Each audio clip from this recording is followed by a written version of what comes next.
অনেক মানুষই আছে যারা চায় অল্প তেলে মাছের ভাজাটা যেন সুন্দর হয়। বাহ, অনেকেই আবার ভাবতে পারে হঠাৎ করে আমি কেন এই কথা বলে উঠলাম। যাই হোক, সবাইকে নমস্কার। ভিডিওটা এখান থেকেই শুরু করতেছি। তো আজকে আমার সাথে একটা ঘটে যাওয়া ঘটনা আপনাদের সাথে শেয়ার করতেছি। এই যে জামাটা দেখতেছেন, এটা কিন্তু আজকে আমি বানিয়েছি। এই কাস্টমারের কিছু কথা বা আমার অভিজ্ঞতা আপনাদের সাথে আমি শেয়ার করতেছি। তো জানি না কাস্টমারটা আমার ভিডিও দেখবে কি না।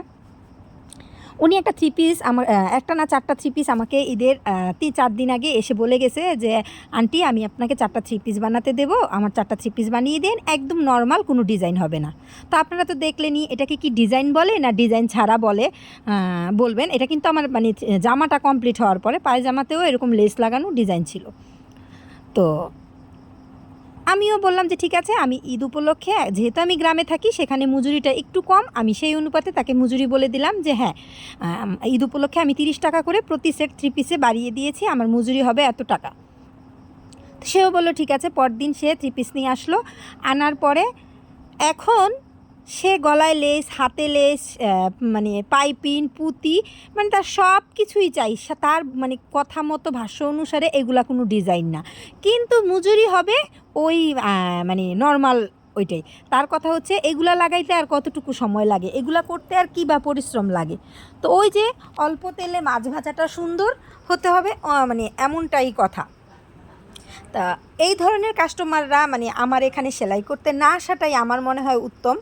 কেননা আসলে সেলাই কাজটা বা শুধু যে সেলাই কাজ না, যে কোনো কাজ বলতেই কিন্তু খুব যখন আপনি সেটা পরিপাটি বা সুন্দর করে করবেন, খুব কষ্টের, খুব সহজ না যে আমি একটা কাজ করলাম যেমন তেমন করে দিয়ে দিলাম। না, যারা প্রকৃত কাজ করে বা টেইলার হোক, যে স্বর্ণের কাজ বলেন, যেটাই বলেন, নিখুঁতভাবে করতে গেলে অবশ্যই সেখানে শ্রম দিতে হবে।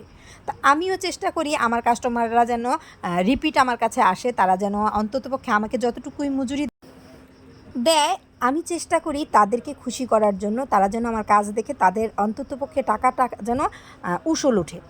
তো আরেকটা কথা আমি আমার কাস্টমারদেরকে বলতে চাই, বা আমার কাস্টমার না, বা যে কোনো ক্ষেত্রে আপনারা একটা থ্রি পিস কিনেন অনেক দাম দিয়ে, সাথে লেস কিনেন, পাইপিং কিনেন একটা থ্রি পিসকে সুন্দর করার জন্য, কিন্তু মজুরি দিতে গেলে কেন যে আপনাদের কষ্ট লাগে আমি জানি না।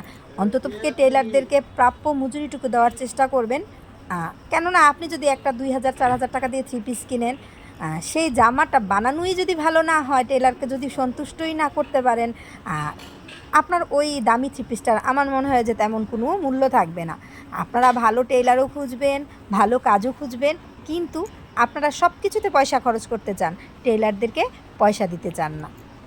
তো যাই হোক, আমি জানি না আমার সেই ক্লায়েন্ট এই ভিডিওটা দেখবে কি না। দেখলেও আমার কোনো সমস্যা নাই, আমি যেটা সত্য সেটাই প্রকাশ করলাম, এবং আমি ক্লায়েন্টকেও সরাসরি বলেছি। তো সবাই ভালো থাকবেন, সুস্থ থাকবেন। ভিডিওটা কতটুকু ভালো লেগেছে আমি কমেন্টসের মাধ্যমে জানাবেন। ধন্যবাদ সবাইকে।